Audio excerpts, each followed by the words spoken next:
Bonjour à toutes et à tous.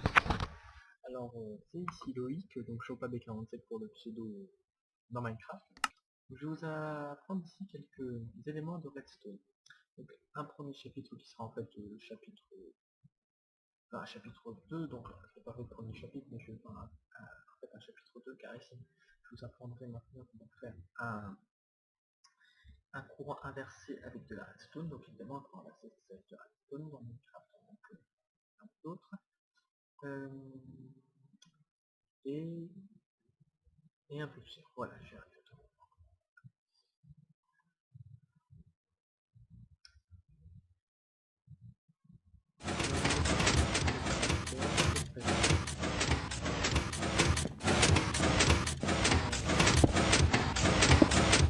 Voilà, ça c'est bien.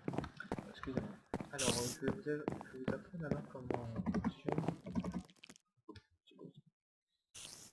Ah putain, je dois avoir un sur, je pense. Oh, je lag. Bon, enfin bref. Donc ici, je vais vous apprendre qu'est-ce qu'un inverseur de courant. Alors voici ici le pseudo, on va dire, d'un inverseur de courant.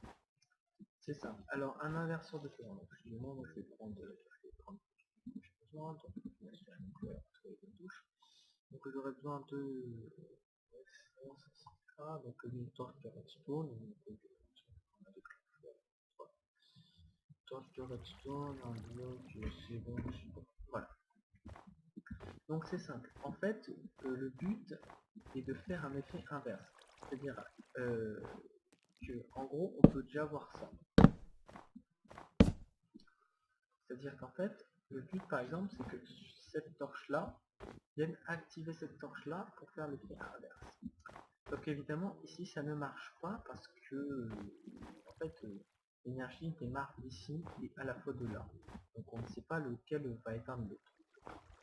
On pourrait se dire que les deux s'éteignent automatiquement, mais bon, c'est faut se mettre dans l'esprit aussi surtout que la réaction est assez compliquée dans Minecraft car ce n'est pas la même logique que dans la vie de Minecraft. Enfin, ça j'arrive pas exactement. Donc donc c'est en fait c'est ça. Donc le but c'est que cette torche là vienne éteindre celle-là. Alors pourquoi? Comme je vous ai dit, et ben c'est parce que on ne sait pas laquelle va éteindre l'autre. Donc voilà, c'est juste pour la petite histoire. Donc ça c'est en gros c'est ça. Mais à la place de mettre une torche toute simple, et ben justement pour différencier, on va mettre un bloc.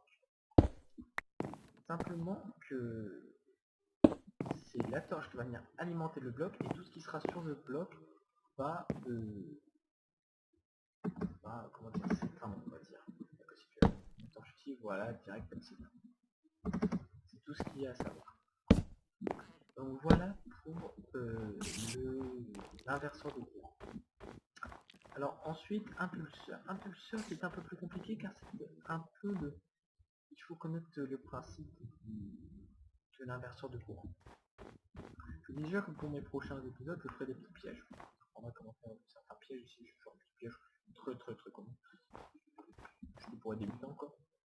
Ils savent pas en cas. Alors, ici, le but du pulseur, c'est que... Vous allez comprendre. Le but du pulseur, c'est que l'énergie circule toujours comme ça. C'est-à-dire que justement, cette lampe, cette lampe de redstone, cette torche de redstone, va venir s'auto-alimenter. C'est-à-dire, comme vous pouvez le voir, si cette torche alimente le bloc sur lequel elle est, et ben elle va venir s'éteindre. Mais après, elle va continuer, après elle va se rallumer pour venir reprendre dans le bloc, s'éteindre, se rallumer, etc. Donc on peut faire ça comme ça. Donc vous pouvez tout simplement mettre la action et vous allez voir ce qui va se passer, c'est-à-dire que la lampe va griller, puisque l'énergie passe trop vite, enfin, un truc comme ça. Je sais pourquoi, voilà, pourquoi j'ai fait ça. Voilà. Donc pour gérer ça, on met un répéteur. Donc je ferai un chapitre une fois vraiment sur le répéteur et toutes ses fonctionnalités. Le répéteur permet évidemment de répéter le courant et de gérer la vitesse. Là, vous voyez, je gère la vitesse du courant. Exactement. Donc si vous le mettez sur le premier écran, elle va se créer. Donc c'est à partir du deuxième qu'elle nous se clique. Donc voici pour impulseur. Impulseur qui permet, par exemple, je vais prendre un exemple. Putain, j'arrive même plus à prendre. Je vais prendre ici l'exemple simple. Je vais mettre un piston. Donc en fait, voilà pour l'explication. Voilà comment ça marche. Et à partir de ça, le curseur, donc justement, ça permet justement que ça fonctionne tout seul. Si vous ne dépendez pas à être là, que c'est une machine continuelle qui peut servir à beaucoup de choses. Donc voilà pour le curseur, et justement nous allons passer à un autre chapitre, enfin un autre chapitre, à une autre fonctionnalité de l'inverseur de courant. L'inverseur de courant qui permet de faire des portes logiques. C'est-à-dire que je ferai un chapitre plus loin là-dessus. Il permet en fait, si vous voulez, là on est obligé que les pistons soient déclenchés pour que les portes se ferment. Et en activant ici la plaque de pression, on va venir éteindre la torche ici, qui justement ne portera plus de courant, qui va venir se rétracter et donc ouvrir.